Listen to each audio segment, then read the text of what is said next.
Assalamu alaikum. Welcome back to Hilaal Live. Thanks for watching us on channel 347. Also on our live stream, www.hilaal.tv. There are so many NPOs in our beautiful country that make a difference on a daily basis. And one such organization that tries to infiltrate the community and to better the conditions to a large degree is the AMY Foundation. On our Zoom link up at the moment, we'd like to welcome to the show Managing Director of the AMY Foundation, Chaplin.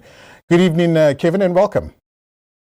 Good evening, Luqman, and all the viewers. Thank you. Such a privilege to be with you. It's my absolute... Salam alaikum. Wa alaikum salam. Thank you for affording us your time as well. For those that don't know too much about the AMY Foundation, can you tell us about your mission at the foundation?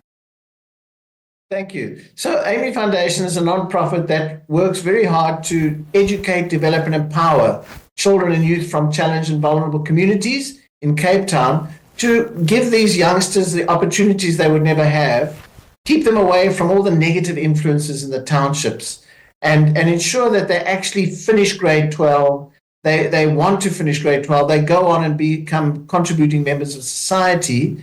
And also, we want to make them employable and help them become contributing citizens. So that's really what we're all about. Fantastic. Always great to hear about some of the work you do. What inspired the establishment of the AMY Foundation? So it's a very powerful story, Luqman, of Ubuntu, actually, of forgiveness, the power of forgiveness, because Amy was killed in 1993. She was here for a one-year scholarship, helping educate people to why they should vote in April 1994. But before that, she was actually helping write the Constitution, working with people like Dalla Omar, Bridget Mabandla, Cyril Ramaphosa. And 2 days before her 1 year was up, there was a peaceful political rally happening in Guguletu. And Amy didn't know, and she drove into the township, as she always did. And the mob surrounded her. They'd been beaten by the police, and the rally broke up. And she died there in Guguletu, but luckily the story didn't end there. Very tragic, very sad, but so much good has come out of that, because in 1990, that was 1993. In 1997, Archtutu and Nelson Mandela formed the TRC, the Truth and Reconciliation Commission, which was a very powerful process in the healing of our country.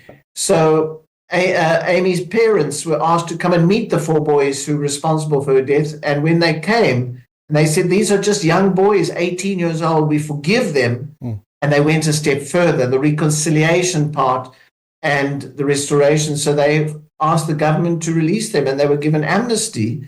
And two of those four boys were so humbled by this act of forgiveness that they reached out to the parents and said, we would now like to dedicate our life to the youth. Wow. And that's actually how the AMY Foundation started back in 1998. And two of them have been working for us all this time.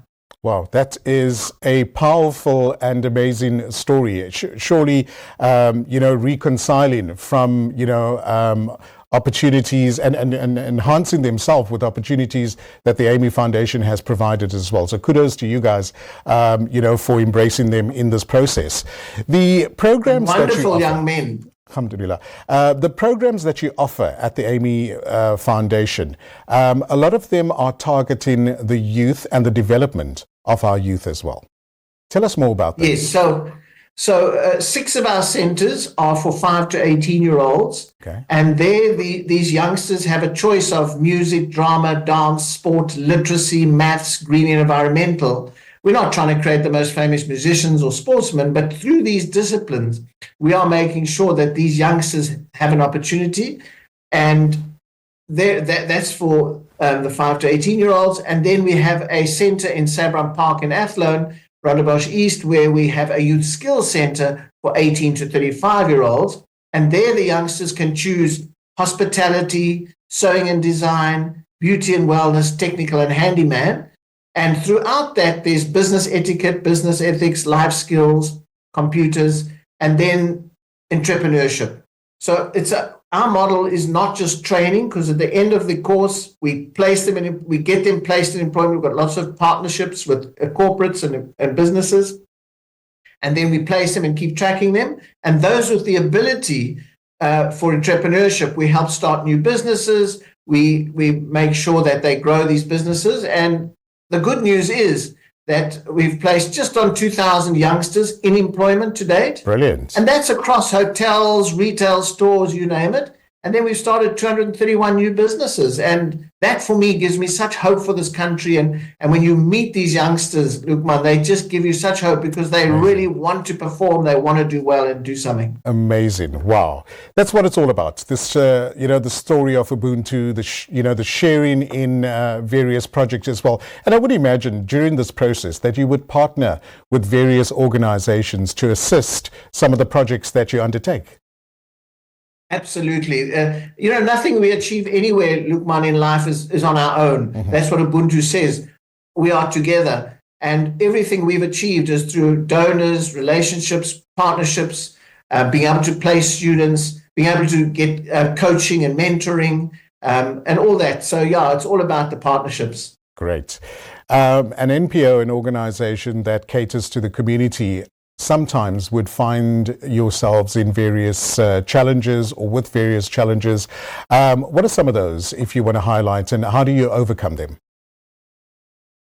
I think, to be very honest, our most difficult challenge is sustainable funding. There's so many nonprofits in this country that people have donor fatigue. Where should they help? Everybody wants to help, but there's just too many nonprofits. So we do struggle to bring in funding because we feed over 1,500 youngsters between our 7 centers. We've got 1,500 youngsters every day, and it's feeding them. It's the teachers, the food, the transport. The youngsters that we bring into our youth skills center in Athlone, in Sabron Park, we transport those youngsters every single day into our program and home. And then on weekends, we're doing a lot of outreach, whether it's to Waterfront Theatre School or UCT dance, sport matches, netball. So it's very hard to raise enough money for these 1,500 kids and the 7 centers. So that is, to be honest, our biggest challenge, to bring on more donors, more supporters, even the 100 Rand a month, the 200 Rand a month. If we could get more of those, it would help us. And then, obviously, enough training in the townships. We always upskilling our staff. So we need more people to come on board with us and help us with training and coaching and mentoring and bringing on more people to support us. Volunteers, we'd love to have more volunteers, more coaches, taking some of these youngsters to the next level. With all the programs, projects that you have going at the moment and that you've successfully done in the past, what's the future for the Amy Foundation? Are you hoping to institute a few other programs going forward? Going forward, we just want to continue being part of the future of this country, making South Africa great again. And I think it's really very much to focus on quality of programs. We don't want, as Amy Foundation, to become this huge conglomerate that's all over the country and becomes unmanageable. We're happy to help other provinces and other areas pass on our knowledge, but it's really more to just take Amy Foundation to the future with quality programs impacting more and more youngsters. I mean, already in our youth skills program, we have 600 learners a year that we are placing in employment or starting businesses. So we don't want to get too big. We would like to grow our campus so we can maybe get to 1,000 youngsters just in the youth skills side. Already with over 1,400, 1,500 kids in the after school programs. That's big enough. We just want to continue doing that and doing it well with these youngsters and making sure they succeed in life. That's really what we see for the future. Have you identified various communities throughout the Western Cape, and how do you go about instilling those projects in those communities? So at the moment, we're for our after-school centres, we're in Philippi and in Yanga, in Gugulethu and Bonteheuwel, and that's where we positioned at the moment. But in those communities, the youngsters come from all around. They're not just one area. And then for our youth skills centre, we are transporting every day from Khayelitsha, from Delft, from Bonteheuwel, you name it. So we're bringing them in from all over the Cape Flats. Brilliant. What's your message to other NPOs that would also like to contribute to, the various communities and the challenges these communities face?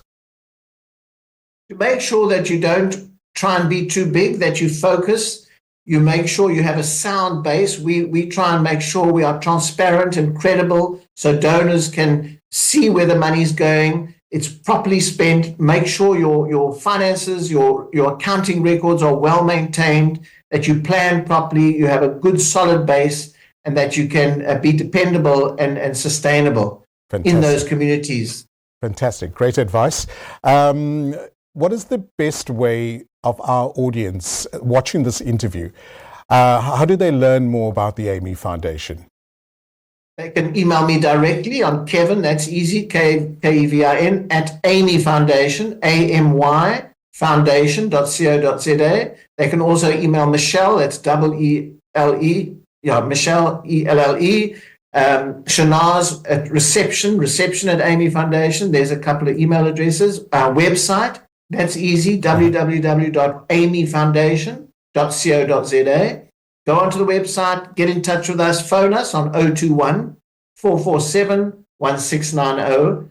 We're also on social media. If you look up Amy Foundation on the various social medias, and please get in touch with us. Together we can do so much more. Brilliant. Managing Director of Amy Foundation, Kevin Chaplin, it's been an absolute pleasure chatting to you. All the very best with your future projects, and we look forward to speaking to you in the near future. Thanks, Lukman, and to Hilaal TV and your viewers. We appreciate what you're doing, and we look forward to working together and doing much more. Absolute pleasure. Have a great evening. Bye-bye. And that's Kevin Chaplin chatting to us from the Amy Foundation. Do go and visit them and to see where you can assist where possible. Do stay tuned to Hilaal Live. We continue after the break.